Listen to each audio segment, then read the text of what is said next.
gusesengura aka gace Abaroma ibice 2 uhereye ku murongo wa 1 ukageza ku wa 16.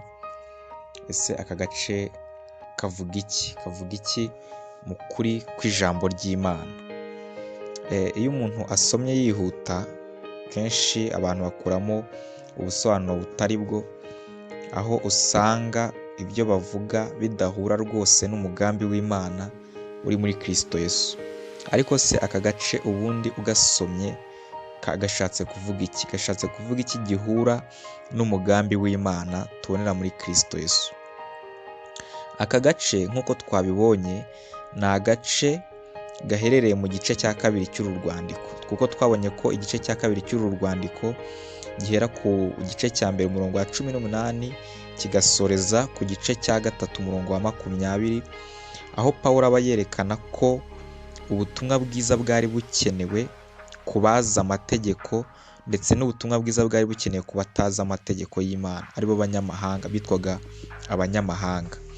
Aka gace rero ko uhereye ku gice cya 2 umurongo wa 1 gukomeza rwose ugasoza iki gice cyo kugeza ku gice cya 3 umurongo wa 20, Pawulo atwereka ko ubutumwa bwiza bwari bukenewe ku bantu bazi amategeko, aribo abayuda.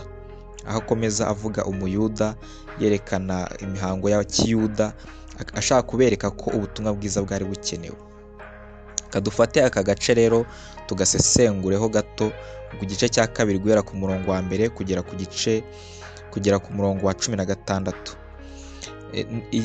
Intego nyamukuru muri aka gace ashaka kwerekana, abanza kwerekana ikigero cyo gukiranuka kw'Imana, kugira ngo Pawulo yereke abayuda ko bakeneye Kristo, ko bakeneye ubutumwa bwiza. Abanza kubereka ko hariho ikigero cyo gukiranuka kw'Imana. Iyo usomye ku murongo wa 7 aravuga ngo abashaka ubwiza n'icyubahiro no kudapfa babishakisha gukora ibyiza badacogora, izabitura ubugingo buhoraho. Abereka ko umuntu aramutse rwose akoze ibyiza, icyo nicyo kigero cya mbere, kuko Imana ni nziza. Abashaka ubwiza n'icyubahiro no kudapfa, icyo bakora babishakira gukora ibyiza ntibacogore. Ijambo gucogora ni ijambo rwose rikwiriye gutindwaho cyane. Ntibacogore, Imana yo ikabitura ubugingo buhoraho, ikabitura kudapfa. So urumva icyo ashaka kwerekana, bashaka kubabwira ngo niba ushaka gukora ibyiza, icya mbere ubikore rwose, ntucogore kugira ngo uziturwe ubugingo buhoraho. Rero hano iyo usomye neza iki gice turimo gusoma, ugahera ku murongo wa 1 ukagera ku wa 5, hari ibintu yerekana bibiri by'ingenzi. Abashaka kubereka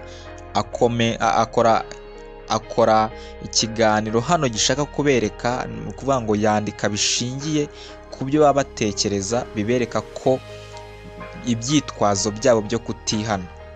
Icya mbere cyitwazo cyo kutihana abereka, aravuga ngo bo baba bitwaza ko badakora kimwe n'abandi bantu b'abanyamahanga. Pawulo akavuga toya, ubwo mubashinja ko bakora biriya, namwe mukora bimwe n'ibyabo. Ikindi cya kabiri baba bitwaza batihana, uhereye ku murongo wa 1 ukageza ku wa 5 wahabona, bagira neza, kugirirwa neza kwabo babifata nk'aho Imana yabemeye. Oya, Pawulo akabavuguza akavuga ati kugirirwa neza kwanyu ntabwo ari uko Imana yabemeye, ahubwo ni uko Imana ishaka ko mukiranuka. Imana irashaka ko mukiranuka, ko mumenya Imana mukihana, ntabwo ari uko Imana yabemeye. Iyo uhereye ku murongo wa 6 ukageza ku wa 16, Imana iba yerekana uburyo izaca urubanza, ikerekana ko ari umucamanza utabera. Umurongo wa 7 kugeza ku wa 11 muri ako gace turimo kuvugaho, Imana yerekana ko ari Imana yera, ikerekana ibyo yanga n'ibyo ikunda, n'uburyo izagurira abantu bakora ibyo yanga, n'uburyo izagurira abantu bakora ibyo ikunda. Wisomye rero ku murongo wa 12 kugera ku wa 16, ho ubona neza ko urubanza rw'Imana ku bazi amategeko n'urubanza rw'Imana ku batazi amategeko. Pawulo aberekana ngo Imana izaca urubanza rwayo muri ubu buryo ku bazi amategeko, ice n'urubanza rwayo muri ubu buryo ku batazi amategeko.